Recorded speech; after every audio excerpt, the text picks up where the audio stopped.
صورت حال نہایت سنگین ہو چکی تھی۔ سامنے ایک غیر ملکی اسپیشل فورسز کی موجودگی کی اطلاع ملی تھی۔ اگر وہ چینی اسپیشل فورسز نکلیں تو حالات مزید پیچیدہ ہو جائیں گے۔ کوریا جنگ کے اختتام کے بعد سے چینی پیپلز لبریشن آرمی کے ساتھ ہمارے ہمیشہ پرامن تعلقات رہے ہیں۔ جب امریکی نیوی سیلز اور روسی الفا اسپیشل فورسز اچانک ہماری سرحد کے قریب آمنے سامنے آ جاتے ہیں تو یہ ایک خطرناک تصادم کا پیش خیمہ بن سکتا ہے۔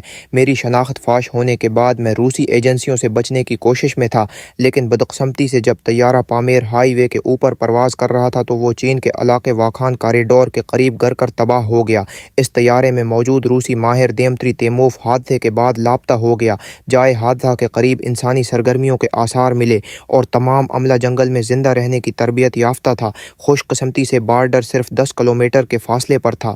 یہ علاقہ ایک ایسے ملک میں تھا جہاں مستقل فوجی تعیناتی ہے اور وہ ملک جوہری طاقت بھی رکھتا ہے۔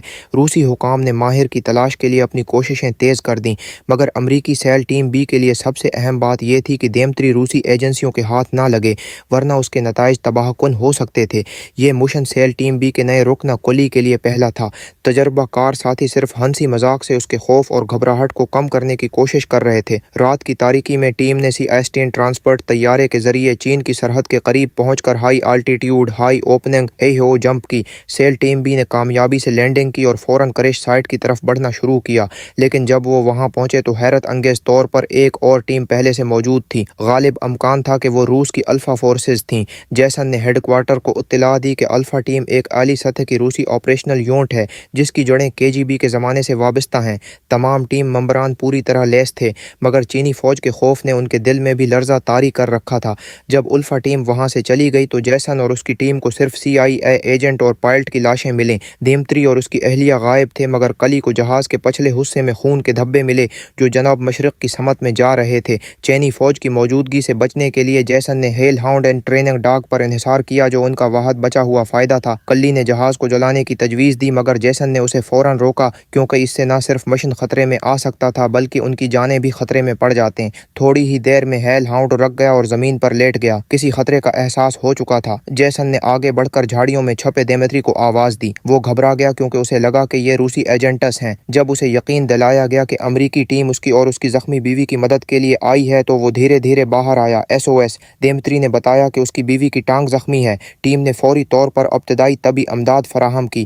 دیمتری بار بار یہ کہتا رہا کہ اسے اپنی وطن سے غداری نہیں کرنی چاہیے تھی۔ ادھر چینی فوج نے سرحدی علاقے میں ایک مکمل بٹالین تعینات کر دی تھی۔ 1000 فوجی دستے سرحد کو سیل کر رہے تھے۔ سیل ٹیم بی کو فوراً افغانستان کی سرحد کی طرف نکلنے کا حکم ملا، مگر جب وہ واپس جانے لگے تو دیمتری پھر غائب ہو چکا تھا۔ جلد ہی وہ بری حالت میں ملا، لیکن دن چڑھ چکا تھا اور چینی فوج قریب آ رہی تھی۔ جیسن نے تمام ٹیم کو ہدایت دی کہ وہ قریبی جھاڑیوں میں چھپ جائے اور رات ہونے تک انتظار کرے۔ جب رات ہوئی دونوں ٹیمیں دوبارہ اکٹھی ہوئیں اور دیمتری کی زخمی بیوی کو اسٹریچر پر لے کر سرحد کی طرف چل پڑے، مگر جیسے ہی وہ قریب پہنچے ہیل ہاؤنڈ نے دوبارہ خطرے کا اشارہ دیا۔ الفا ٹیم پہلے سے موجود تھی اور ان کی لیزر سائٹس درختوں پر نظر آ رہی تھیں۔ اسی وقت پیچھے سے چینی فوج بھی تیزی سے آگے بڑھ رہی تھی اور صورتحال انتہائی سنگین ہو چکی تھی۔ جیسن نے فوری طور پر تمام ٹیم کو نائٹ ویژن اتارنے کا حکم دیا تاکہ قدرتی روشنی میں دیکھنے کی صلاحیت بڑھے، پھر انہوں نے flash being grenades پھینکیں۔ Alpha team کی نائٹ ویژن ڈیوائسز ناکارہ ہو گئیں اور امریکی ٹیم اس اندھیرے کا فائدہ اٹھا کر تیزی سے سرحد پار کر کے افغان علاقے میں داخل ہو گئی جہاں ریسکیو ٹیم ان کی منتظر تھی۔ الفا ٹیم مایوسی کے عالم میں پیچھے رہ گئی، لیکن ان کی مشکلات ابھی ختم نہیں ہوئی تھیں۔ اگلے مشن کے دوران ایک ساتھی بدقسمتی سے سیڑھی کے کنوے میں گر گیا۔